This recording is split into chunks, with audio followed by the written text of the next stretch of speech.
জীবনে সফলতার সাথে যুদ্ধ করা যায় এবং ভাগ্যের সাথে যুদ্ধ করা যায় না, কারণ ভাগ্যে যেটা থাকবে সেটা হবেই। আর জীবনে কঠোর পরিশ্রম করতে হবে, অ্যাক্টিভিটি করতে হবে, অ্যাক্টিভ পার্সন হতে হবে, তাহলে জীবনে দেখবেন একদিন কঠোর পরিশ্রম করে এবং জীবনে উন্নতি চরম শিখরে উঠবে। আল্লাহ পাক বলেছেন, আপনারা কঠোর পরিশ্রম করো, ফল দিব আমি, আর তোমরা উছিলা মাত্র। আমি মহান আল্লাহ তাআলা। আল্লাহ ছাড়া মানুষ সবই কিছু করতে পারে না, আর মাখলুক কিছু করতে পারে না, আর মাখলুক ছাড়া আল্লাহ সবই করতে পারে। এটা হলো দুনিয়ার নীতি, আর আল্লাহর হাদিস মোতাবেক চলতেছে জীবন কাহিনী।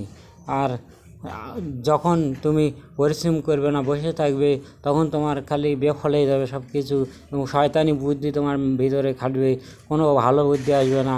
আল্লাহর 5 ওয়াক্ত নামাজ পড়লে আপনার মধ্যে ভালো বুদ্ধি আসবে এবং জীবনে উন্নতি করতে পারবে এবং উন্নতির চরম শিখরে উঠতে পারবে। এটাই হলো মেন কথা। তা শুধু গাইস, আমার ভিডিওটি ভালো লাগলে সাবস্ক্রাইব করবেন, শেয়ার করে দিবেন ইনশাআল্লাহ।